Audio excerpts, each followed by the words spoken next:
Hare Krishna, dear devotees. Thank you all so much for joining. Thank you for your kind association. We'll get started with our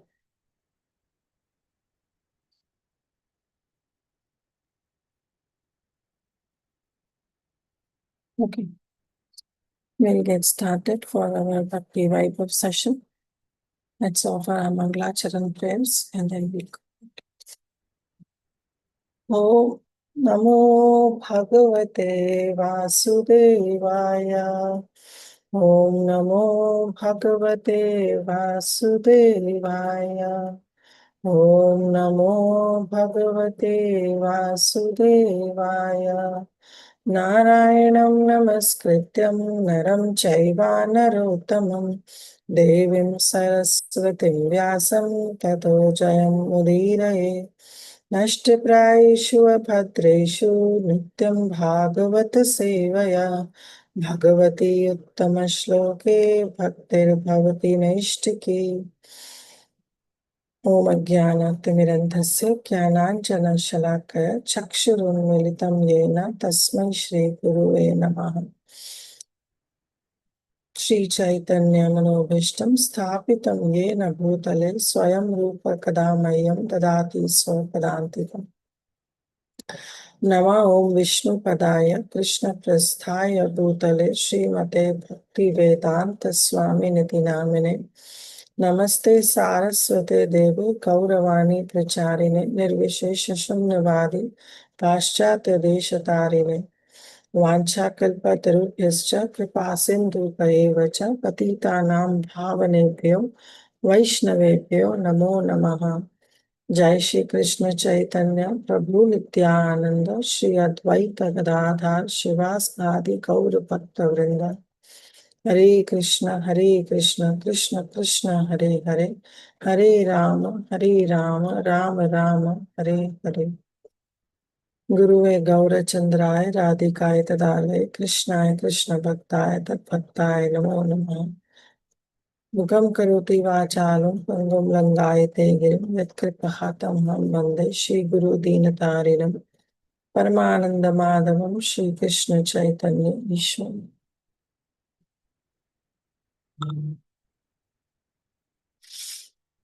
Hare Krishna, dear devotees. Thank you all so much for joining. Thank you for your very, very kind association. So we will continue with our Shri Bhakti Vaibhav session. So we are in the section where, let me share my screen. So we have started this chapter 11 today.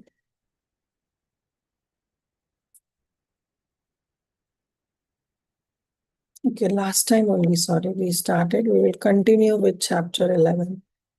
So what we have seen so far, that our dear Krishna finally was allowed, he took permission from all the Hastinapur Vasis, and finally he was allowed to go to Dwarka. So this chapter itself entitled is Krishna's entrance into Dwarka. So our Krishna is now entering into Dwarka, and Suta Goswami has explained in a very great detail that how Krishna enters. So as soon as Krishna is at the doorstep, means at the door of Dwarka, he blew his conch. So why he blew his conch? Because he wants to notify all the Dwarkavasis that finally he has arrived. And just by blowing the conch shell that Krishna blew to give, basically announcing that he has entered Dwarka, it gives so much solace to the heart of Dwarkavasis. So Suta Goswami is saying that it dispelled the dejection of all the Dwarkavasis. Because Dwarkavasis, they were feeling so much dejected. Krishna had been stayed in Hastinapur. He has stayed with all the Kurus, and the entire war happened. So all these Dwarkavasis were missing the presence of Krishna. So as soon as Krishna blew his conch shell, it gives so much solace to all the Dwarkavasis that finally Krishna has arrived. And Sutta Goswami doesn't stop there. He then explained that how it looks when Krishna was blowing his conch shell. So very poetically he mentions that the conch is white in color. And as soon as it is touched by the reddened hands of the Supreme Lord, because Krishna was holding that conch, and when he was holding that conch, it was the reddishness of Krishna's touch, of Krishna's hand, and the lips of Krishna's and the lotus lips of Krishna, which is also pinkish in color, it seemed like as if the white swan is playing among the lotus flower, in the stems of the Lord's lotus flowers. So this is how very poetically Sutta Goswami mentions. And finally, he says that as soon as all the citizens of Dwarka, when they heard this conch shell, they immediately came.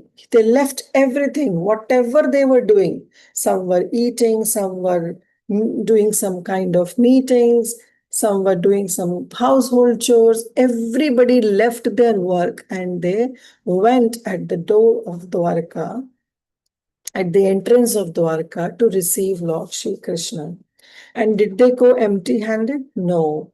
Sutta Goswami says that they welcomed the Lord with beautiful gifts. They brought beautiful gifts to share with the Lord. Now, who can give gift to the Lord? The Lord itself is the source of everything. But still, because of their ecstatic nature, that they were feeling so ecstatic, they were presenting their own gifts to the Lord.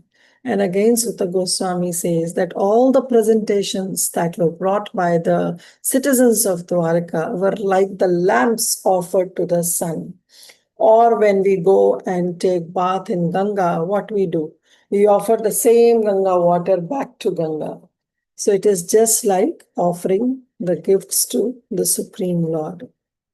So there we ended that how they welcomed, and today we will be starting verse number 6. So this is verse 6 of Srimad Bhagavatam, Canto 1, chapter number 11. 1 minute, give me a minute. Yes.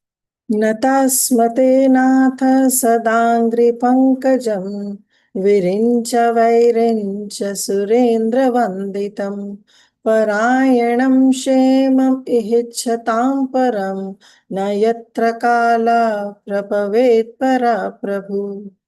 So from here onwards, 6 verse onwards, these citizens, they are expressing their heartfelt feelings to the Supreme Lord. So what are their expression that have been described in these verses? So they are saying, Natasmate natha sadangri pankajam. So when they went to receive the Supreme Lord, leaving all the things that they were doing, they are now here in front of the Supreme Lord, and face to face they are seeing him, and they are offering their prayers, their heartfelt prayers. So they are saying, Natasmit Natha Sadangri Pankajam. Very beautiful verse. And of course, the following verses are also very beautiful. So Nata means they are bowing down. They said, O Lord, O Nath, we bow down, we always bow down to your Sadangri Pankajam. Angri means the feet. Pankaja means the lotus feet, that which is born out of mud. Panka means mud, and jam means born. Something that has born out of the mud, and that is lotus, pankajam. So sadangri, sada means always. So we have always offered our respectful obeisances. We always bow down to your divine two lotus feet. Natasminat smatinatha sadangri pankajam. And then they are saying, not only we, but even the demigods don't leave any opportunity when it comes to bow down to you. So they are saying Virincha Vairincha Surendra Vanditam. Even the supreme, even the Virincha refers to Brahma. Vairincha refers to the sons of Brahma, the four Kumaras and all the sages. Surendra, the king of heaven, the king of Suras, that is Indra, Vanditam, even they offer their prayers. Your lotus feet, your Angri Pankajam, your Pankajangrihim, yeah, they are worshipped by Brahma, by the sons of Brahma, by Indra. They are worshipped, they are so glorious. Parayanam Shemam Ichhatam Param. Ichhatam means to desire. So in this life, those who desire, what param? Param means not here the param gati, but here param means the highest welfare. Anybody who desires the highest welfare, ichhatam means in this life, they should take shelter. Parayanam shemam. They should immediately take shelter at your lotus feet. So Shemam, Prabhupada writes, is welfare. For their own welfare, for the highest welfare, if somebody desires for themselves, they bow down at your lotus feet. They take shelter. Ayana means to take shelter. Parayanam is to take shelter of the Supreme Lord. Narayan Parayanam, Krishna Parayanam, right? So they take shelter of you, O Supreme Lord, those who have this desire to have the highest welfare in the life. Why? Nayatra kala prabhavet prabha prabhu. They do take shelter of your lotus feet because you are not influenced by time factor. Na yatra kala. The time factor is, there is no influence of time factor on you. You are prabhavet prabha prabhu. You are transcendental to time. So because in this material world, everybody, all the jivas, including Lord Brahma, they all are influenced by time. But it's only Krishna who is never influenced by time. So therefore, these citizens of Dwarka, they are saying, Nayatra kala prabhavet para prabhu, that you are beyond the influence of time. Therefore, to achieve the highest welfare in their life, they take shelter of your two divine lotus feet. And not only we Dwarkavasis who always wants to bow down, but all the demigods, even like Brahma, the sons of Brahma, the Indra, they also worship your lotus feet. So this is another verse that gives the praman that even the demigods, they bow down to the Supreme Lord. And in Vairachya also comes Lord Shiva, because Lord Shiva is also considered to come out from the eyebrows of Lord Brahma, right? When he was angry on the four Kumaras. So in Vairachya, even Lord Shiva comes. So therefore, this verse gives the direct indication that even the demigods bow down to Lord Shri Krishna. So very beautiful verse. Natasmate natha sadhangri pankajam virencha vairencha surendra vanditam parayanam shemam ichhatam param nayatra kala prabhavet para prabhu. Somebody can read the translation. I'll read one. Go ahead, Prabhu. No, Mataji, please go ahead. I'll read the next one. Thank you. Hare Krishna. The citizen said, O Lord, you are worshipped by all demigods like Brahma, the four sanas, and even the King of heaven. You are the ultimate rest for those who are really aspiring to achieve the highest benefit of life. You are the supreme transcendental Lord, and inevitable time cannot exert its influence upon you. Thank you, Mata. Thank you, Indulekhanapati. So you are the supreme transcendental Lord, Parabhavet Para Prabhu. And inevitable time also doesn't have any influence upon you. Prabhupada, right in his purport, Srila Prabhupada ki jai. The Supreme Lord is Sri Krishna. as confirmed in Bhagavad Gita, Brahma Samhita, and other authorized literatures. No one is equal or greater than him, and that is the verdict of all the Shastras. The influence of time and space is exerted upon the dependent living entities, who are the part and parcels of the Supreme Lord. The living entities are predominated Brahma, whereas the Supreme Lord is the predominating Absolute. As soon as we forget this clear fact, we are in illusion, we are in Maya, and then we are put in the threefold of miseries. So our presence in this world itself shows that we are in ignorance. And that's why we are in this life, birth after birth, from one species to another. And that shows that how much illusioned we are, because we have forgotten the transcendental nature, the supreme nature of the Supreme Lord. And as one is put into dense darkness, we are also put into this kind of illusion. So our root cause of is ignorance. So ignorance is the root cause. Avidya is the root cause. And what is that avidya? That we don't understand that the Supreme Lord is the only enjoyer and we are enjoyed. He is the predominator and we are predominated. We are enjoyed by the Supreme Lord. But we want to become our own Ishwaras, our own controller, our own proprietor. And that is the real avidya by which we are bound in this material existence. And we have been put into threefold miseries as one is put into this dense darkness. The clear consciousness of the cognizant living being is God consciousness, in which one bows down to him under all circumstances. Again, it's a very simple line, but it has a deeper meaning to it. That how the real nature, the real consciousness is the consciousness when we develop that the Supreme Lord is there and we should bow down to him under all circumstances. This is the real consciousness of being God conscious, of understanding or acknowledging the presence of the Supreme Lord in our life. And then bowing down under all circumstances, no matter what it is. It is not that, oh, if everything is conducive to me, only then I will chant, or okay, then only I'll do the services. But as soon as some reversal comes, okay, the first things in my life is that I'll give up all the devotional services. That's not true. So in all circumstances, we should understand that the Supreme Lord hand is there and we should bow down. Natas tasmata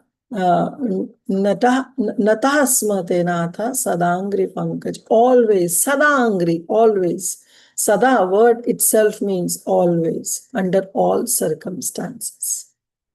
So this is, though Prabhupada has written a very small purport, but has a very deeper meaning to it. Text 7. Bhavayanastvam bhava vishvabhavana tvam eva matata suhritpati pita tvam sadgururna paramam cha daivatam yasyanu kritino babhuvima. So now again they are continuing.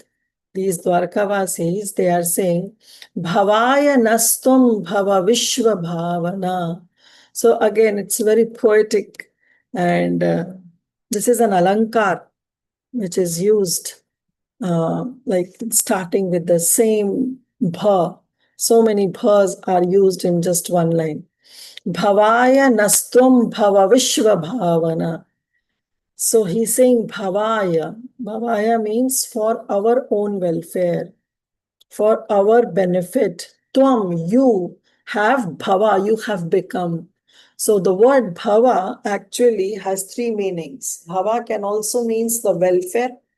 Bhava can also means to become, like we give, like in the previous ages, they give this Ashirvad, right? Chiranjeevi bhava, Kirtiman bhava, Yashasvi bhava. So bhava means to become. And bhava also means welfare. And bhava also means this entire material existence, which we say bhavasagar, because in this material existence, we become something. We take birth in 8,400,000 species. So we become, therefore, this entire ocean material existence is also known as bhava, bhavasagar, bhavasindhu. So now in this, citizens are saying, Bhavaya nastvam bhava vishva bhavana. So now bhavana, vishva bhavana means one who creates the entire universe. So these citizens are saying, O Lord, Tvam means O Lord. So they are continuing their offerings, their prayers, their welcome note. So they are saying, Oh Lord, for our welfare, Bhavaya, for our welfare, you have created, you have become, means you have created this entire universe. You yourself is the creator of this universe. And this universe is created for our benefit, because we, under ignorance, wants to enjoy this material world, wants to become Ishvara. So for our welfare only, you have created this entire universe. Also, this universe gives us the opportunity to realize that this is not that this place is not to become Ishwaras, but this place is to become Das. So it gives us the opportunity to come near to you. So therefore, it is for our benefit only. Bhavaya nastum bhava vishva bhavana. For our welfare only, O Lord, for us, for our welfare, you have become the creator of this universe. Tvam eva matatha suhit pita pati. And therefore, in this, we have developed a relationship with you. And you are, Tvam eva, certainly you are Mata. You are Mata means you are our mother. You are like our mother. Ataha, also you are like a Suhrit Patihi. You are a well-wisher. Suhrit means being a well-wisher. Pati means husband. And Pita means father. So you have, because all the sons of Krishna, all the queens of Krishna, they all have come. All the citizens, they have come. So they are all expressing that how you have a relationship with us. That for some you are like a mother, you are like a well-wisher, you are like a husband, you are like a father. And not only that, Tvam Sadgurur, you are also like a spiritual master for someone. Paramam cha Daivatam, and you are not only the spiritual master, but for some you are our supreme worshipable deity. So then they are saying, Yasya Nuvritya Kritino Bhabuvima. So because now we have been following, Yasya Anuvritya. Anuvritya means following in your footsteps. So we have been following in your footsteps, and that's why we have become Babhuvima Krittino. We have become successful. Krittino word, we all know, where in Bhagavad Gita is also said, Sukrittino Arjuna, right? Krishna says that we become super successful, we become pious, we develop that Agyat Sukriti. So here also they're saying, Yasya Anuvrata Kritino Bhabhuvima. Just by following in the footsteps, the path that you have shown to us, we have become successful in our life. Somebody can read translation. Mataji, can I read? Yeah, go ahead, Prabhu. O Creator of the universe, you are our mother, well-wisher, Lord, Father, spiritual master, and worshipable deity. By following in your footsteps, we have become successful in every aspect. We pray, therefore, that you continue to bless us with your mercy. Thank you. Thank you, Prabhu. So here Prabhupada is saying that we therefore pray to you that you continue to bless us with your mercy. Again, this is Prabhupada's Bhavanuvad. It's not Anuvad, it's Bhavanuvad, where he is writing in the mood of all the Dwarkavasis, that how the citizens, they are praying for the mercy of the Supreme Lord. That we, by following in the footsteps, we have become successful. So therefore, we pray to continue to bless us with your mercy. This is the mood, this is the emotions of all the citizens of Dwarka that has been expressed by Srila Prabhupada in his translation. So Prabhupada writes, the all good personality of Godhead, being the creator of the universe, also plans for all the good for all the good living beings. Sometimes we blame Lord, right? Your plans are not good. But actually, Krishna's plans are the perfect plans. Our plans may fail, but Krishna's plan never fail. So this kind of faith we should have. So he is the creator of the universe and he plans good for all the good living beings. The good living beings are advised by the Lord to follow his good advice. And those who don't follow his advice, they are not good living beings. They are demoniac in nature. And when somebody follows his good advice, when all the advice that has been given by Krishna and in Bhagavad Gita, what is Bhagavad Gita? It's the song of the God, spoken directly by the Supreme Lord. All the instructions, that's why Bhagavad Gita is said to be the manual of life. How to lead your human form of life. So if somebody follows the good advice that has been given, so many instructions are being given by Krishna in Bhagavad Gita. So, but if somebody follows his good advice, Prabhupada is saying they become successful in all spheres of life. It's not only spiritual, even in material, spiritual, whatever it is, we become successful, provided anuvritya, we follow in the footsteps of the Supreme Lord. There is no need to worship any deity but the Lord. Therefore, they are also saying, you are paramamcha daivatam. You are our supreme worshipable deity. We don't need to worship anybody, but only you. The Lord is all powerful. And if he is satisfied by our obedience at his lotus feet, he is competent to bestow upon us all kinds of blessings for the successful execution of both our material and spiritual lives. See, just one line in Prabhupada's purport, but has so much deeper connection that we can have with the Supreme Lord. He's saying he's competent enough to bestow upon all kinds of blessings. No need to go and worship all the different demigods. If we have some desires, akama sarva kama moksha kama dharadi. Whatever desires we have, or we don't have desires, or even if we have a desire for liberation, the only thing is that we have to go and worship the Supreme Lord. He should be our only worshipable deity. That's the ananyata we should have towards the Supreme Lord. That only you are mine, I am yours. That's it. Nothing else. So, because you are competent enough to bestow all kinds of blessings, that will be successful execution for both. See here Prabhupada saying in all spheres of life, but he is mentioning both in our material and spiritual lives.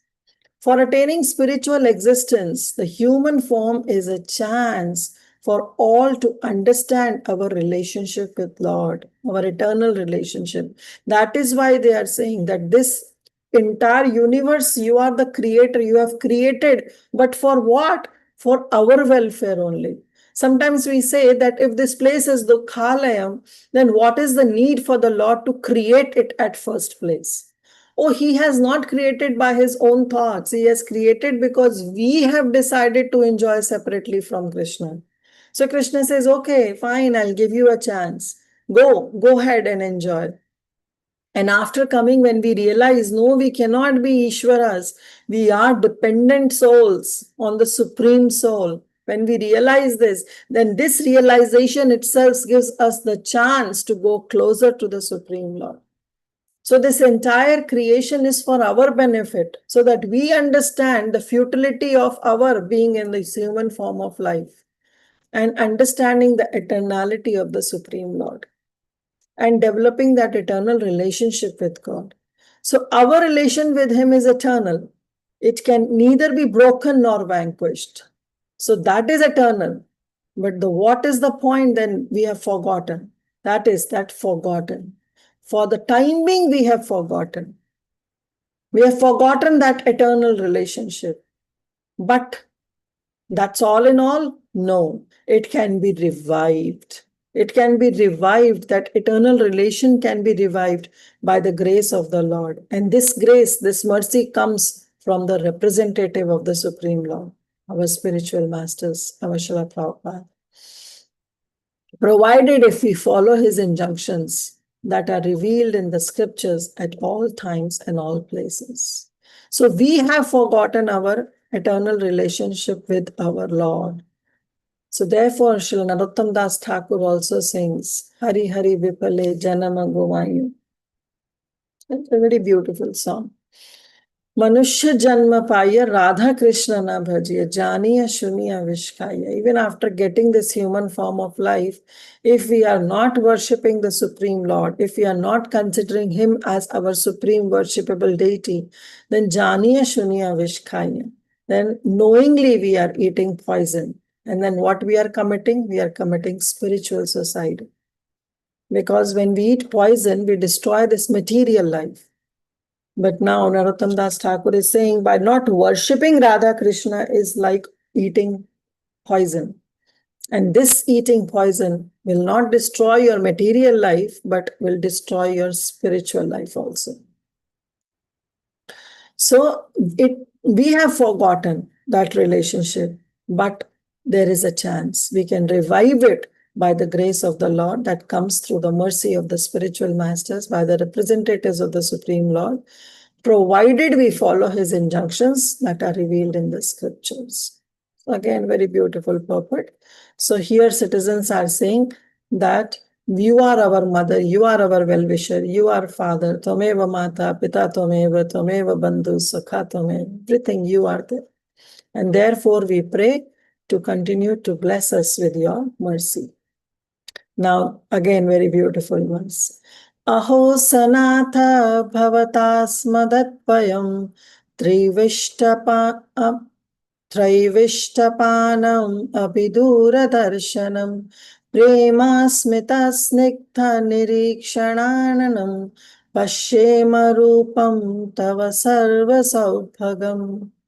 Aho sanatha, O Lord, when you are not here in this Dwarka, we are like anatha. We are like orphans who doesn't have a master. But now, Sanatha, Aho Sanatha, you are our master. Now you have come. So, Aho, oh, what a good fortune we have. That Sanatha, that we are not Anatha, we are Sanatha. Because now you are our master and we are always under your protection. Bhavata is this is a word that is used to address the Supreme Lord. Bhavam or Bhavata or Bhava means like with very respectful way they are calling out to the Supreme Lord that we are so fortunate that you are our Supreme Lord. And it's because of you that we are able to have your darshan. So they are saying that we are able to see you is also because of your mercy only. Traivishtapanam apidura darshanam. Otherwise, getting your darshan, getting your vision, it's very difficult. Not only for us, but even for the demigods. Traivishtapanam. Traivishtapanam means, Traivishtapa means the demigods. So even the demigods, they look to have for your darshan. And even the demigods, your darshan is very rarely achieved. Dura darshanam. It is very rare for them even to see you. And here, how fortunate we are that you have become our Nath. We have come under your shelter. We are under your protection. And now we are seeing you. Nirikshananam. We are seeing your face. Ananam means your face. What kind of face? Prema smita snigdha nirikshananam. Your lotus-like face in which your smita, your smile is full of love and full of affection. So your anam, your face, anana means the face. Your face is so attractive because of smita, because of the beautiful smile that you wear. And that smile is full of prema and snigdha. It's full of love and affection. Pashema rupam. So therefore, just by looking your beautiful form is a great fortune for us. Why? Tava sarva saubhagavam. Because just your form itself is all auspicious. Seeing your form brings all auspiciousness. So therefore, aho sanatha bhavatasmadevayam. Therefore, we are so fortunate, O Supreme Lord, that now you have come back to Dwarka and we are seeing you face to face. So these are the emotions, these are the moods of all the Dwarkavasis, that they want to express their heartfelt feelings just by having one glance of the Supreme Lord. Somebody can read the translation. Hare Krishna Mataji. Very good. Oh, it's our good luck that we have come again today under your protection by your presence. For your lordships rarely visit even the denizens of heaven. Now it is possible for us to look into your smiling face, which is full of affectionate glances. We can now see your transcendental form full of all auspiciousness. Thank you, Mataji. Now they are saying, now we are seeing this your transcendental form. So, nirikshanana, your ananam, your face, now we are doing its niriksha, means we are looking at your face, that beautiful face. Prabhupada writes in the purport. The Lord in his eternal personal form can only be seen by the pure devotees. Why? Because the pure devotees have been given this divya chakshu, this divine vision to see the Supreme Lord. Now see the contrast. The Kurus, the son of the Kaurava, the what do you say? Dhritarashtra, Shakuni, Karna, they all saw Krishna, right? But did they see Krishna with this kind of feelings? No, they were also seeing Krishna face to face. So it's not mere seeing Krishna face to face, but it's more like developing the mood to see Krishna. And that can be bestowed only by Lord Shri Krishna's mercy. So therefore, Prabhupada is writing, the Lord in his transcendent eternal personal form can only be seen by his pure devotees.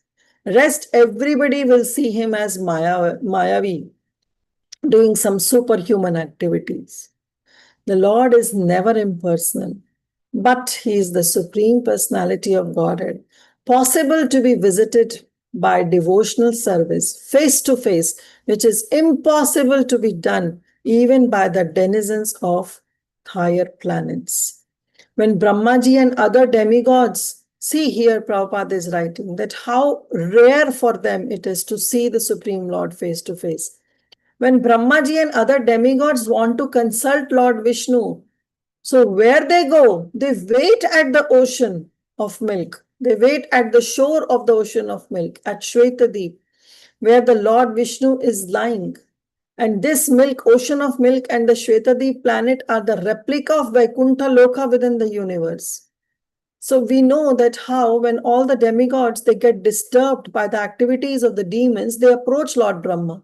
And Lord Brahma, along with all these demigods, he goes to Kshirosagar to call out on whom? On Kshirodakshai Vishnu. But even Lord Brahma is not allowed to see. He only gets the message of the Supreme Lord. So they call out to Kshirodakshai Vishnu. They sing their Purusha Shukta prayers.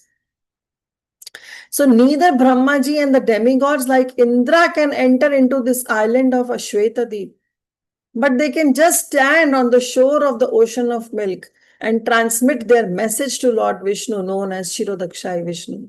Therefore, the Lord is rarely seen by them. But here, what a good fortune these Dwarkavasis have, that because of them being the pure devotees without any tinge of material contamination, contamination of what? Of fruitive activities and empiric philosophical speculation. They can see the Lord face to face. And this is the original state of the living entities and can be attained by reviving our natural and constitutional state of life, which is discovered by bhakti only. Only by devotional service. Bhakti tushyati madhava. Only this bhakti can satisfy the Supreme Lord. And by this process of devotional service, we can get this opportunity to see the Lord face to face. So this is how now the citizens of Dwarka, they are congratulating themselves. And now they are glorifying their own fortune that, oh, wow, what a good fortune we have that we are seeing you, O Lord, face to face. Yes, Tulsi Gopi Mataji, you want to add something? Hare Krishna Mataji. Okay. I had 2-3 questions. One is that were the devatas able to see Krishna when he appeared on the planet and doing the pastimes? Like from their heavenly planets, when Yes, they yes. see the Bhuloka, yes, they are able to see Krishna. And other question I had was that if Krishna expanded himself into 16,108 times in each palace of the queen, then I'm wondering why didn't he just expand and go to Kurukshetra or Hastinapur and still have one form there only for everyone? Is it explained in the scriptures? Or is it to develop separation or something? Yes, it's to develop separation. Okay. This food of separation that brings closeness to the Supreme Lord. Nothing is impossible for the Supreme Lord. If the Supreme Lord can expand himself with one gopi, then what was the need for him to leave the Rasa dance? If he would have not left, this Gopi Geet would have not come out. Right? And then Krishna would have shown his incompetency of not reciprocating to the love of the gopis. Na parayaham. So it is to increase their longingness, to intensify their love, that Lord Shri Krishna does all these activities. Okay, Mataji. And one more last question. In the previous verse where Prabhupada explains in the purport about the 4 sanas, is the Sanat Kumars are Yeah. the sanas? Yes. Sanas are these 4 Kumaras. Okay, so there's no other meaning of the sanas. It's just the No. It's just the 4 Kumaras.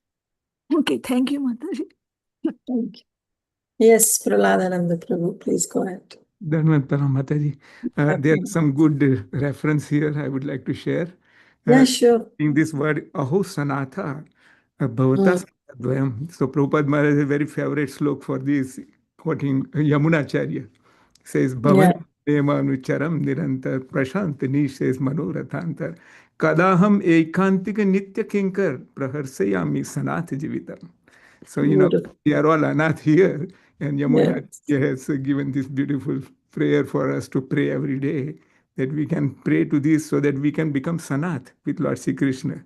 Prabhupada Maharaj was walking on Bombay Juhu beach, and he was showing some stray dogs. And he saw some dogs which were, pet dogs. The pet dogs were very fat, nicely looked after, and those were, so Prabhupada explained this look there, that look at this Sanath and this is Anath. Right? So this was very beautiful kind of, thank you Mata allowing me to speak. Very beautiful. Thank you, Praladananda Prabhu. And that also reminds me the bhajan of Srila Bhaktivinoda Thakur, where it says, Tumi to Thakur, Ami to Kukur. I am your dog, I am your pet dog, and you are my master, you are my Thakur. So yes, we are Sanatha. Why? Because we have Krishna and we are always under his protection. Thank you. Thank you, Praladananda. Okay, text 9.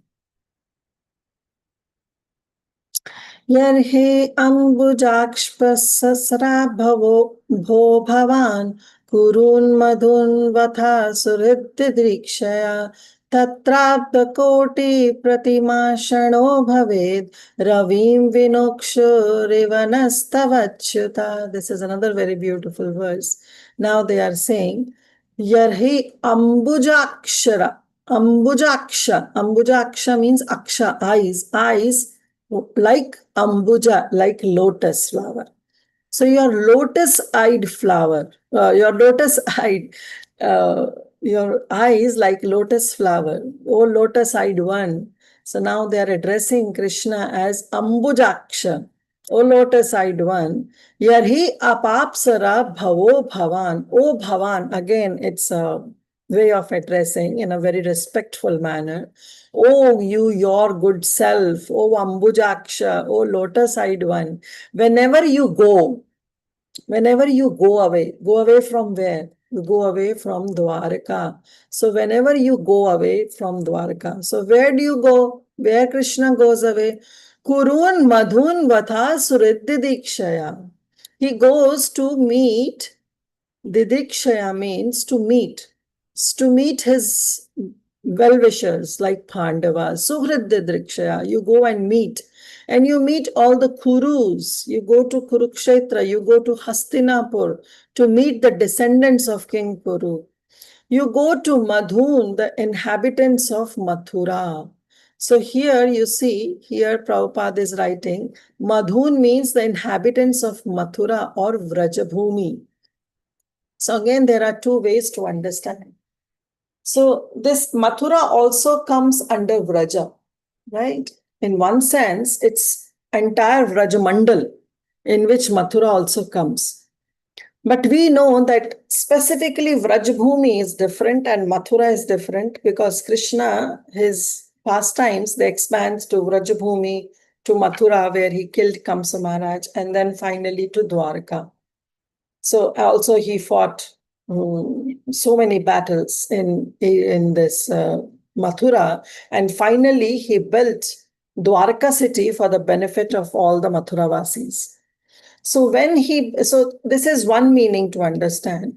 So Madhun means either the Mathura, but like Prabhupada is saying, Vrajabhumi, actually Srila Vishwanath Chakravarti Thakur, he mentioned in this commentary that Madhun doesn't mean only Mathura.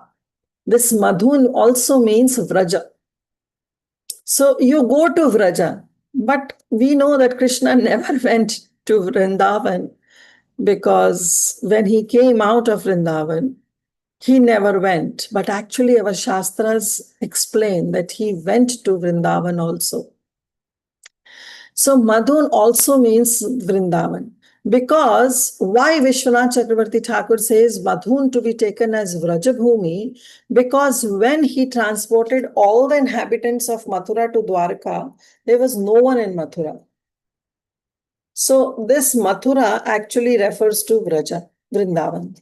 So anyways, citizens are saying that when you go away, means you go away from Dwarka. You leave us and you go and meet all your well-wishers for meeting them, like the Kurus, like you go to Hastinapur, you go to meet the inhabitants of Mathura or Vrajabhumi, you go and meet them. So you leave us. At that time, Tatra Abdagoti Pratima Shano Bhavet. At that time, one shana, one moment looks like koti, abda koti, looks like millions of years. Pratima it means it looks like. What it looks like, one shana, one moment looks like millions of years for us.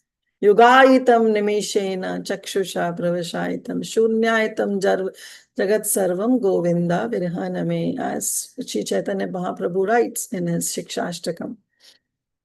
So he's saying that when you go away from Dwarka, you go to meet the descendants of King Kuru, you go and meet the inhabitants of Mathura. At that time, one moment for us looks like koti janma, like millions of years. And then they are saying, Ravim Vinukshur Tasev Ivanastava Achyuta. Oh Achyuta, at that time, our eyes, because now they are bereft of having your darshan, seeing you. So our eyes looks like when there is no sun. Because our eyes can see the things, it's only because of the presence of sun. If the sunlight is not there, if there is dense darkness, then what is the use of the eyes? The eyes become useless because they are not able to see anything. The eyes are able to see something. It's because of the presence of light, the presence of sunlight, that we are able to see something. So when you go away, our eyes become useless.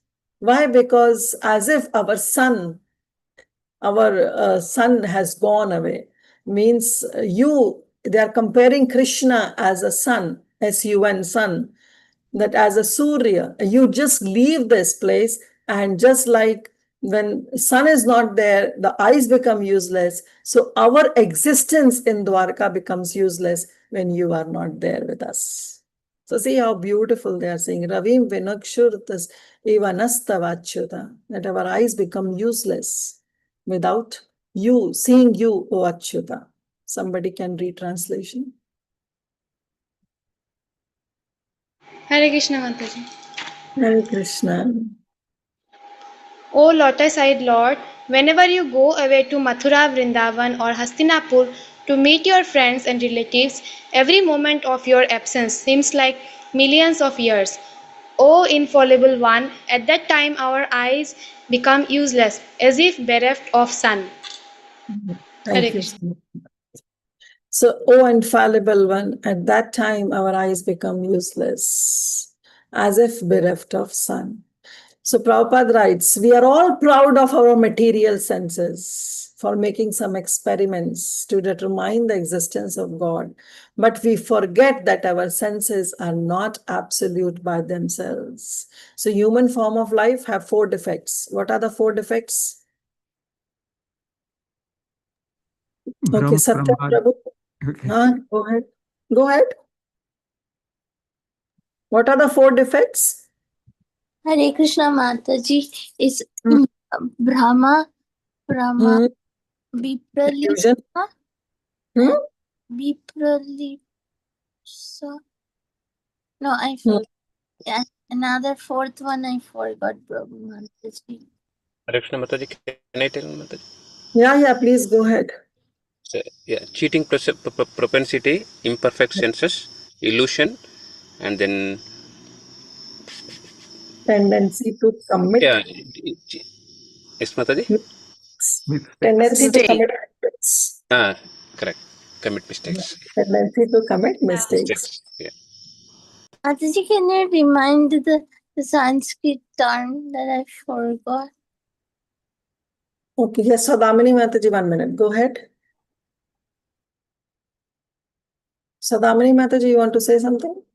Oh, Mataji, I wanted to say that we got an acronym for that one, MICS. You are Priti Vilasini Mataji, one of you have told us earlier that commit mistakes, M, I is illusion, C, cheating propensity, and S, imperfect senses. Like Very that, good. MIC. Very good. So, yes, so Parambhavani Mataji, you were saying first is Brahma. Brahma means not Brahma, but it's Brahm. Brahma means illusion. Illusion. And no, Brahm means mistakes, no? Brahm means to be illusion, to be under ignorance. And then Pramad. Pramad Is means Pramada illusion? Pramad. Okay, Brahm, Pramad, and then Vipralipsa. Vipralipsa. And I forgot the 4th one. Even I don't remember. Anyways. Mataji, it is, I think, Karanapata. Oh, Karanapatwa. Imperfect senses. Senses. Yes. Yes. Thank you. Thank you. Mataji, there is Chaitanya Charitamrita there. It says Brahma Paramatma Karana Pada Vipralsa. Ye Swarv Dos Nahi Arsa Vakya. Arsa Vakya, those who are by great, great saints. In their Vakya also, these 4 things are not there. Yes. So Priti Vilasini Mataji has shared in the chat box.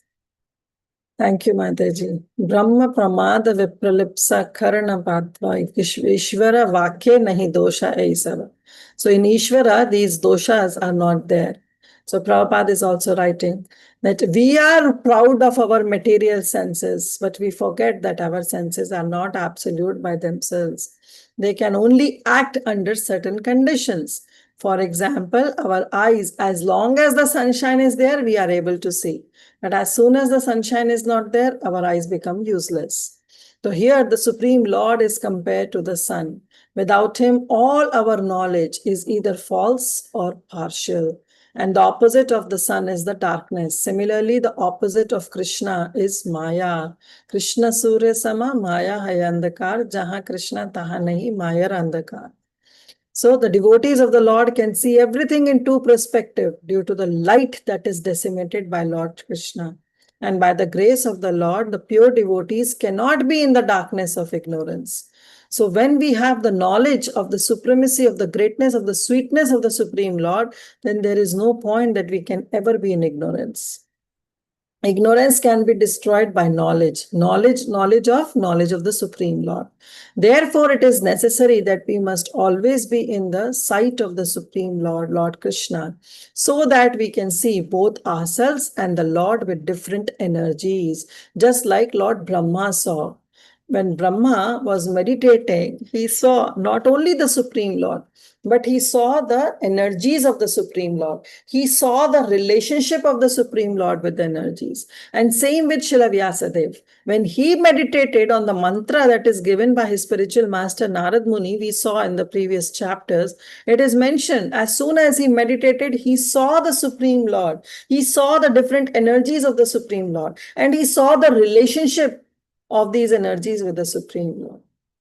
As we cannot see anything in the absence of the sun, so we also cannot see anything, including our own self, without the factual presence of the Lord. And without him, all the knowledge is avritam, is always covered by illusion. Yes, Satyam Prabhu, you want to say something? Hare Krishna Mataji. No, Mataji, I had a question. So I heard like Krishna never leaves Vrindavan. How this is saying like when you leave for like Vrindavan or Mathura or Hastinapur. That is in rasa thing, Prabhu. That is Rasik Bhaktas, they say that Krishna never leaves Vrindavan. But when he came to this to perform his pastime, he left Vrindavan. Right? All the gopis, all the Vrajvasis, they were feeling this separation from Krishna. Though Krishna never leaves Vrindavan, but that is the Rasik thing, that is the bhav of all the Rasik Bhaktas, that he doesn't leave Vrindavan. But when he comes to perform his pastimes, he leaves Vrindavan. He goes. He goes to Vrindavan, he goes to Hastinapur, he goes to Dwarka. Like again, Tulsi Gopi Mataji has said that he would have expanded himself. But he didn't do it to increase, to intensify the love. That's how we have to understand. But Bharati, could it be like he brings down Vrindavan itself? So that also means that he never leaves Vrindavan. Yeah, we can say that. He never leaves Vrindavan because he brings his own Vrindavan here. Yes, it's one way of looking at it. I don't know, Mataji. I just asked you. Yes. But Satyam, like is it okay? actual Golok Vrindavan, which is in the spiritual world, this Krishna lives there, like when he comes to this world, or he never leaves from there? Don't think when Krishna comes here that spiritual world is empty. It doesn't happen like that. It doesn't happen. It's Swayam Krishna that comes, but still Krishna is there in the spiritual world. He comes and performs his pastimes. Even like Rupa Goswami comes or Rupa Manjari comes. So yes, they come in their sakshat form, but that doesn't mean that spiritual world is empty and nobody is there to take care. So it's same with the Lord and his devotees. They come, they perform their pastimes, but that doesn't mean that the spiritual world is empty. And Lord pastimes are going on every day practically. Every day some or the other pastime is going on in some other universe. That's how we have to understand. Krishna brings the entire Golok Vrindavan here to Bhauma Vrindavan, but that doesn't mean that the Golok Vrindavan is bereft of Vrindavan. Okay, thank you, Mataji. That's the transcendental or inconceivable understanding of the Supreme Lord. That is why he's known as Achintya. Thank you, Mataji. There is one last question, Mataji. So I also, I mean, this is like very mundane thing, but there is a series we watched like few years back where it does mention like Radharani was cursed. It's part of the Leela, but that's why she has to come to this material world, and then Krishna has to accompany her. Don't see all these mundane series, Prabhu. They basically spoil the entire philosophy. Srimati Radharani is the eternal consort of Lord Shri Krishna. Who is, forget about she being the eternal consort. Actually, she is the master even of Krishna. Even Krishna bows down at the lotus feet of Srimati Radharani. So who can be above her? Who can curse her? So no, we should not see into all these kinds of things. She is the eternal consort of Lord Shri Krishna. She is the Ananda, the Hladini Shakti of Lord Shri Krishna. And there is no difference between both of them. Right? Chaitanya Charitamrita also explains Shri Krishna Chaitanya, Radha Krishna Nahi Anya. And then he says, Radha Purna Shakti, Krishna Purna Shakti Man, Doi Vastu Bhed Nahi Shastre Praman. And we have to understand that there is no difference. One is energy and one is energetic. But at the same time, we have to understand that they just come to perform these kind of pastimes. Yeah, They don't go into all this. thank you, Mataji. Yeah, thank you. Yes, Tulsi Gopi Mataji. Hare Krishna Mataji. In this verse, they said that, the translation says that the Dwarkavasis were saying, when you leave us to go away to Mathura or Vrindavan or Hastinapur, so they are talking about leaving Dwarka and going there, right? Yeah. So when did he go to Vrindavan? Is it mentioned somewhere, like in their memory? Like, did he say, I'm going to Vrindavan or something? That's what I'm saying, that we know that Krishna never left Vrindavan. Never went to Vrindavan, right? But again, in Gopala Champu, it has been mentioned that actually Krishna came to Vrindavan. But these Dwarkavasis, therefore, they are saying in the mood that you go to Mathura and you go to Hastinapur. Okay, but Rasik Bhaktas like Vishwanath Chakravarti Thakur and of course like Srila Prabhupada, who is following in the footsteps of Srila Vishwanath Chakravarti Thakur, is mentioning that this Madhun can also mean Vrindavan, because Vrindavan is the only Madhun. And also Vishwanath Chakravarti Thakur mentions that who was there in Mathura? When all the Mathura Vasis were transported to Dwarka, there were nobody there in Mathura. But it's the mood of the citizens of Dwarka that they are saying that you still go to Mathura, you still go to Hastinapur to meet your friends. That's how, in that understanding, we should try to understand this verse. Okay, so they were just saying out of their own emotions, but it's not like he went regularly or anything like that. No. Nowhere it's mentioned that Krishna. Actually, it's only Jiva Goswami in Gopala Champu mentions that Krishna went to Vrindavan. Once, or is it like once? Okay, I'm curious to read. And the other question is that all these people in Dwarka, many of them are descendants from the heavenly planets who took birth in Yadu Vamsha. Krishna dynasty, yes. That time they just, their expansion came, right? The heavenly planets weren't empty and like that. No. Indra was still there. Like all these, we know that Pradyumna, Niruddha, Vasudev, they all came, right? So it's not that the spiritual world was empty with all these personalities. It's their expansions, their forms that came. So even the heavenly planets also same thing, Mataji. Even they could expand, and the devatas also who took birth in the Yadu, in this Dwarka family of Krishna in Yadukul, they also, it means, came as expansion, or they actually not the Swargaloka, nowhere it is mentioned. It's only the Vaikuntha Vasis, the Vaikuntha Loka people. They came. Krishna told them that you go and take form of different Yadus and Vrishni dynasty. Oh, okay. I was thinking that when the Because Devatas Indra was still Brahma, there, Brahma was still there. Acha, Yeah. because when the Devatas prayed near Dweep with Brahmaji, that time isn't like Lord Vishnu told them that in the meantime all of you go on the earth planet to take birth in to accompany in the pastimes or something, like didn't even the Devatas come? As far as my understanding, only the Vaikuntha Vasis came.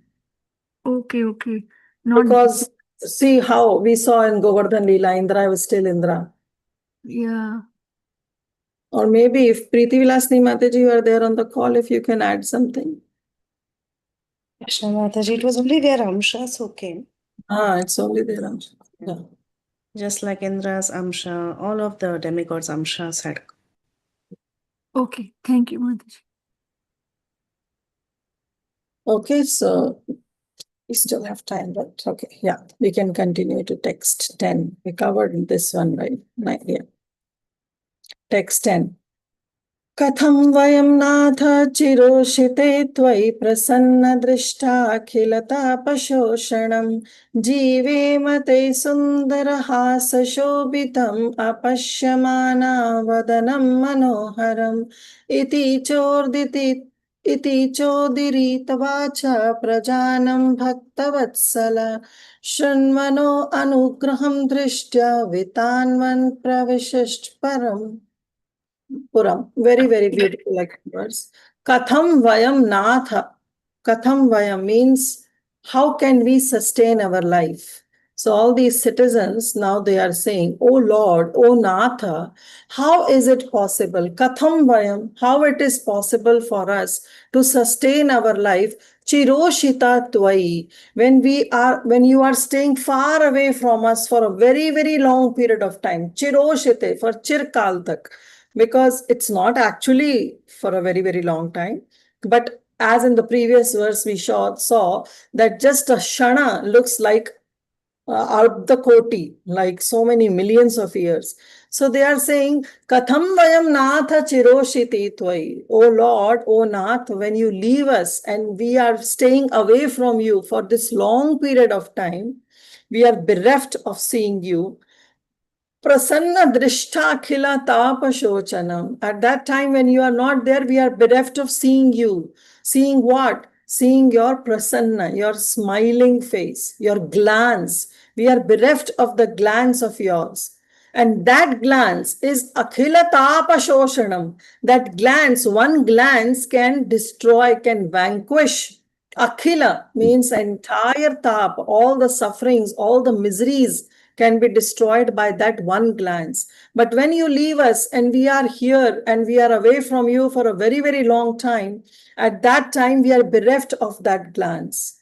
So jivema, katham jivema te. Actually, the first line connects to the third line. Katham jivemata. How is it possible for us to live, to sustain our life when we are bereft of your merciful glance? And how do we live? Why? Because Sundara Hasa Shobhitam, by not seeing your face, your decorated face with your beautiful smile. So the face of the Supreme Lord is decorated by the beautiful smile. Therefore, they are saying, Apashyamana, we are not able to see Vadanam, your face, which is very, very manoharam, which is very beautiful. So Jivemate Sundara Harsha Shobhitam Apashyamana Vadanam Manoharam. We are not able to see your smiling face, that face which one glance of yours can destroy tap, akhila tapa shoshanam, can destroy the entire tap, the entire miseries of this material existence. And how is it possible for us to sustain our life when you leave us? Iti chodirita vacha, this way they say iti chodirita cha udarita, thus speaking this way, all the citizens prajanam, all the citizens when they were speaking in this way, they were glorifying the Supreme Lord, then our Bhakta Vatsala, the Supreme Lord, who is very, very kind to his devotees, Shunmano, when he heard all these beautiful addresses of the Dwarkavasis, these beautiful statements of the Dwarkavasis, Anugraham Drishtya, he glances with his anugraha. He gave his merciful glance to all of them. Vitavan looked at everyone, Pravishtapuram, and thus he entered the Pura, the Dwarka Puri. Pravishta means he entered into that Puram, into that Dwarka Puri. So the point is that here Sutta Goswami is saying that when the Supreme Lord, the Dwarkavasis are saying that it is very difficult for them to sustain their life because they are bereft of the beautiful glance of the Supreme Lord. And that glance can destroy all the miseries of the life. So they are saying, oh Krishna, how is it possible for us to sustain our life? And in this way, all the citizens, when they were offering their heartfelt feelings, hearing those feelings, Krishna became so kind. He's Bhakta Vatsala. He glanced, he gave his glance, he gave his Anugraha Drishtya. He glances on each and every one of them, because they said that your glance itself is the one that destroys all kinds of miseries. So he glances on all of them, and then he entered the Puri of Dwarka. Somebody can read translation. O Master, if we live abroad all the time, then we cannot look at your attractive face, whose smiles vanquish all our sufferings. How can we exist without your presence? Upon hearing their speeches, the Lord, who is very kind to the citizens and the devotees, entered the city of Dwaraka and acknowledged all their greetings by casting his transcendental glance over them. Thank you. Thank you, Mataji. So they are saying, oh Lord, when you leave us, it is very difficult for us to maintain our lives by not seeing your very, very attractive, decorated face, which is decorated with your pleasing smile. And that one glance of yours is capable enough to dry up all the miseries of this material existence. So we are bereft of that. So how is it possible for us to maintain our lives? Prabhupada writes in his purport, Lord Shri Krishna's attraction is so powerful that once being attracted by him, one cannot tolerate separation from him. So here, actually, in one of the purport in Bhagavad Gita, I think so, Prabhupada mentions, I don't remember, that, see, these are the eternal associates of the Supreme Lord, okay, the Dwarkavasis. And naturally, they are very much attracted by the Supreme Lord. So Prabhupada here is saying that Lord Krishna's attraction is so powerful that once being attracted by him, one cannot tolerate separation from him. So in this context, actually, Prabhupada also mentions that people like us, like we living entities, we conditioned living entities, when we come in contact with the spiritual master and understands the greatness, the supremacy, and the sweetness of Lord Krishna, even in our conditioned state, we are so much attracted by Krishna that we also cannot tolerate separation from him. Separation in the sense means if we are bereft of some services or we are bereft in glorifying Krishna, we also feel some kind of separation in our heart. Though we are in our conditioned state, still in that conditioned, contaminated state, we feel so much separation. Then what to talk about the eternal associates of Krishna, like Dwarkavasis or these Vrajavasis? They are always with Krishna. So it is so impossible for them to sustain their life. So they cannot tolerate separation from him. Why is this so? Because we are eternally related with him, just like the sun rays are eternally related with the sun disk. You cannot separate sun rays from the sun planet. No, it's not possible. The sun rays are molecular parts of the solar radiation. The sun rays cannot be separated from the sun. The separation by the cloud is temporary and artificial. Similarly, we have our eternal relationship. Even in this conditioned state, what is the thing is that we are still the eternal associates of the Supreme Lord. But right now we are under the illusion of Maya. That means that we are being separated just like the sun is separated by the cloud. So actually, can cloud cover the sun? No, the cloud can never cover the sun. But what cloud covers? The sun is so powerful, so great that nobody can cover sun. And what to talk about just the clouds? But still, what the clouds cover then, if they cannot cover the sun? They cover our vision to see the sun. Similarly, the Supreme Lord can never be covered. But what is covered? Our knowledge is covered. By Maya, by illusion, by Maya Shakti of the Supreme Lord, we are covered. We are under illusion that we are not able to acknowledge the presence of the Supreme Lord because we are in ignorance. So the cloud is temporary and artificial, and as soon as the cloud is cleared, the sun rays display their natural effulgence in the presence of the sun. So similarly, when this ignorance is destroyed, then we understand our eternal constitutional position with the Supreme Lord. Similarly, the living entities who are molecular parts of the spirit whole are separated from the Lord by the artificial Maya energy, the covering, the illusory energy. Maya is always known as illusory energy because Maya is not illusion. She is Daivi Esha Gunamai. She is Krishna's Maya. Mama Maya. Krishna says, my Maya. So how can something that belongs to Krishna can be illusion? So Maya is not illusion. But she is known as illusory energy because she keeps the jivas into illusion. The jivas are covered by Maya. And jivas are put into illusion, thinking, making them understand that, oh no, you are the supreme, you are the right controller. Maya makes us feel like that. So she keeps us under illusion. Therefore, she is known as illusory energy. And this illusory energy or the curtain of Maya can only be removed. And when it is done, the living entity can see the Lord face to face. Mameva hi prapadyante, mayametam tarantite. And all the miseries are at once removed. Every one of us wants to remove the miseries of life, but we do not know how to do it. And that solution is given here. And it rests on us to assimilate it or not. So here also Prabhupada is just simply saying that I have given you the solution to understand your constitutional position. Now the ball is in our court. It's up to us whether we try to execute that process or we just ignore it. So miseries can be removed provided we follow the instructions of Bhagavad Gita and Srimad Bhagavatam. Yes, Satyam Prabhu.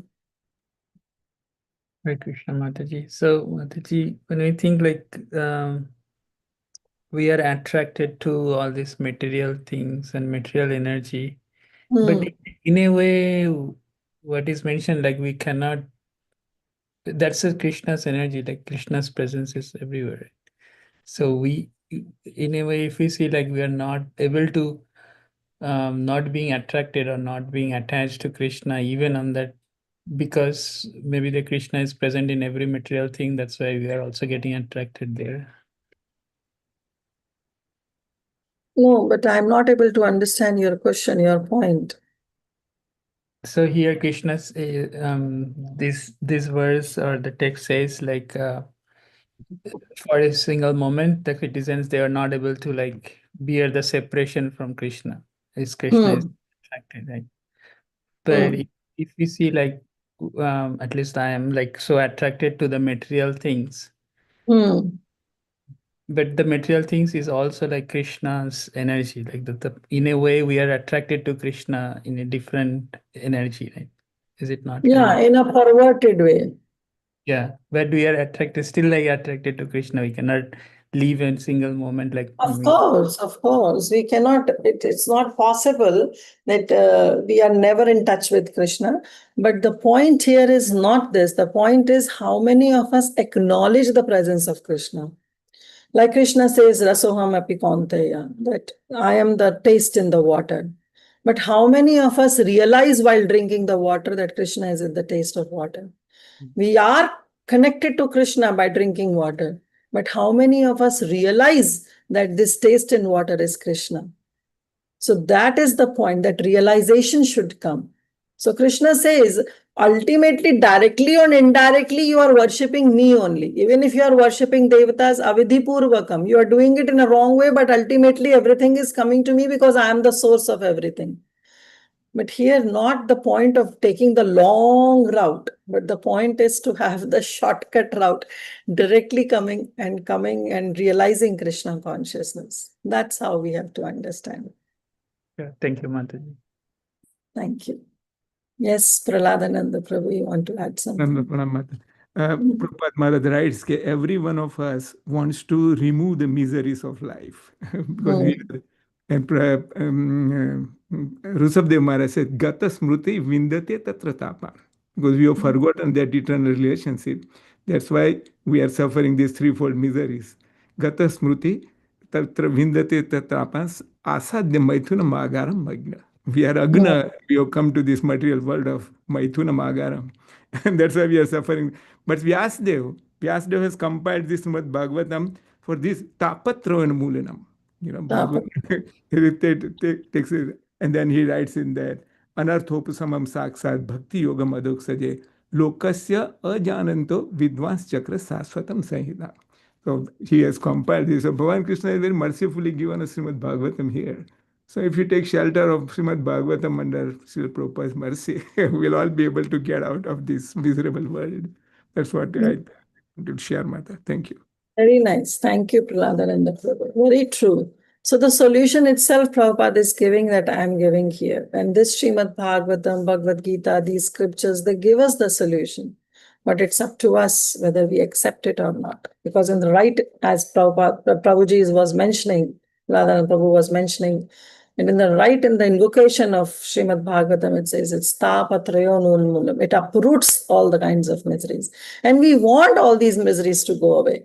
We know the solution, but still we are so conditioned that we don't want to execute that solution. That is our conditioning. Knowingly, atmaghata, knowingly we are committing suicide. Text 11. So I think so from 11 onwards, yeah. No, not 11. Okay. No, still, okay, let's do this verse. After that. Madhu bhoja dasharhara. Kukur andhaka vrishnibi atmatulya balir guptam nager bhogavatim eva. So now the citizens, they are saying that just like the Bhogavatim, the Nagaloka, the capital of Nagaloka is Bhogavatim, just like this Bhogavati is protected by all the Nagas, similarly this Dwarka is also protected by Madhus, by Bhojas, by Dashara, by Arha, by Kukurs, by Andhaka, by Vishnis. So again, these are the different dynasties. So Prabhupada in the translation is writing as Bhogavati, the capital of Nagaloka, is protected by the Nagas. So the Dwarka was protected by the descendants of Vrishni. In Vrishni comes Bhoja, Madhu, Dashara, Arha, Kukura, Andhaka, etc., who were as strong as Lord Krishna. Atmatulya Balir Guptam. They were as strong as Lord Sri Krishna. So Prabhupada writes in the purport that the Nagaloka is actually situated below the Earth planet, in the lower planetary system, and it is understood that the sun rays don't go there. But then how the planets are illuminated? It is only by the jewels that are set on the heads of these Nagalokas, celestial serpents. And there are very beautiful gardens, rivulets, etc. So this also comes in the 5th canto. Once my Guru Maharaj was giving some session on 5th canto, and when we were reading those with Guru Maharaj, it was mentioned that, wow, these lower planetary systems are so beautiful, so beautiful. And Maharaj was saying, don't get attracted, don't even have a desire that, oh, once I want to visit these lower planetary systems, because it's andhakupam. The more you go, the more you are into that deep blind well. So yes, even the lower planetary systems, which are known as Bilva Swarga, they are also very beautiful. Beautiful gardens, rivulets, etc. are there. It is understood here also that the place is well protected by the inhabitants. So the city of Dwarka was well protected by the descendants of Vrishnis, which were as powerful as the Lord. Now, from here onwards, 12th onwards, the beauty of Dwarka is being described. So we'll do one verse and then probably we can end. Or we can end here. Mataji can cover this section. So this beauty of Dwarka is being described. Let's do some. It's a very simple verses. Sarvartu sarva vibhava punya vrikshala samritahi udyono pavanaramayir vrita padma karashriyam. Sarvratu, sarva ritu. Ritu means the seasons. So in Dwarka, this Dwarka was full of vibhava, was full of opulences. Sarva Vibhava. It was full of all opulences and it was full of Sarva Ritu.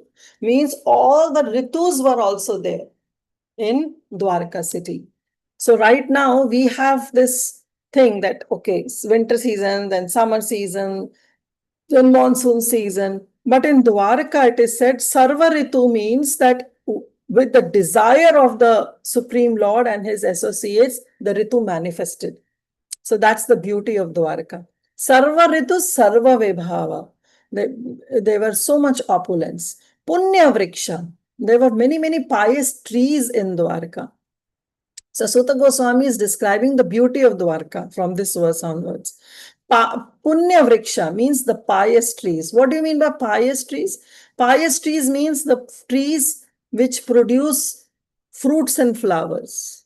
They are pious trees, not the trees that are like in Hindi we saying, right? Bada hua to kya hua, jaise ped khajur, na panthi ko chhaya and phal lage atitur. Means that what is the use of that date tree which is so long and tall? It doesn't give shade to a traveler and it doesn't provide any fruits. So they are not good. The cactus plants, they are not good plants. So it's saying pious vriksha means very, very pious trees that gives shade, that gives flowers, that gives fruits. And latas, all the creepers are also there. And aramahi means there were many hermitages are there. Then Udyana means the orchards. Upavana, the flower gardens. Aramair means different parks in where you can go and take some rest. Vrita Padma Karashriyam, and it was also surrounded, all these places were surrounded by beautiful lakes. Padmakara refers to the lotus pools, the places in which Padmakara means the lotus is born. So that means there were very beautiful pools, very beautiful reservoirs of water were there that were full of lotuses. So that were full of lotuses. So Vita Padma Karashriyam, it was the entire Dwarka was beautiful. So the city of Dwarkapuri was filled with the opulences of all seasons. There were hermitages, orchards, flower gardens, parks, and reservoirs of water that were breeding lotus flower all over. So Prabhupada in the purport actually mentions that this is the real gift of nature. So if we want to advance, the so-called advancement that we feel today in day and age is just the mills and the factories. But this is not the real advancement. The real advancement is to come close to the nature, to understand the nature, to live in the vicinity where the beautiful gardens, reservoirs of water are there. So Prabhupada is saying the leaders, they are smart enough that they want their own residential quarters in a naturally beautiful gardens and reservoirs of water. But for the common man, they leave all these big, big skyscrapers and a congested areas without any parks and gardens. So you go to New York, do you see any parks and gardens? It is such a congested place.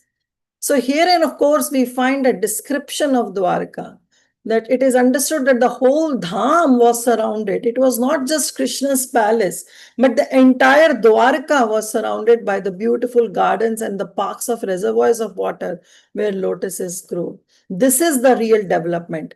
Development of factories and mills is called as Ugra Karma, or the pungent activities, which deteriorate the finer sentiments of the human being.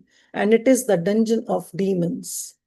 So we find here mention of pious trees also Prabhupada is mentioning, because pious trees produce flowers and fruits. The impious trees, they are useless. They are in jungles. and they can be only used to supply fuel.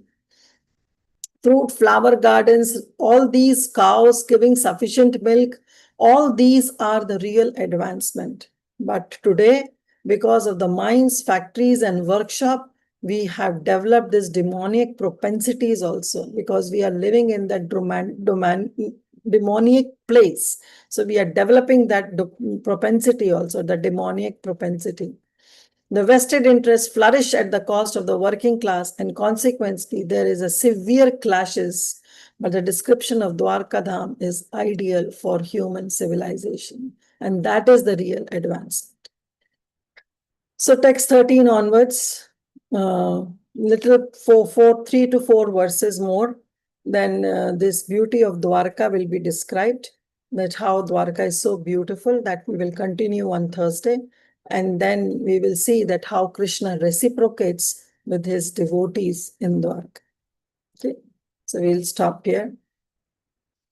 It's already time now. So thank you so much. Let's see if we have any additions, any corrections, any questions. Can go ahead.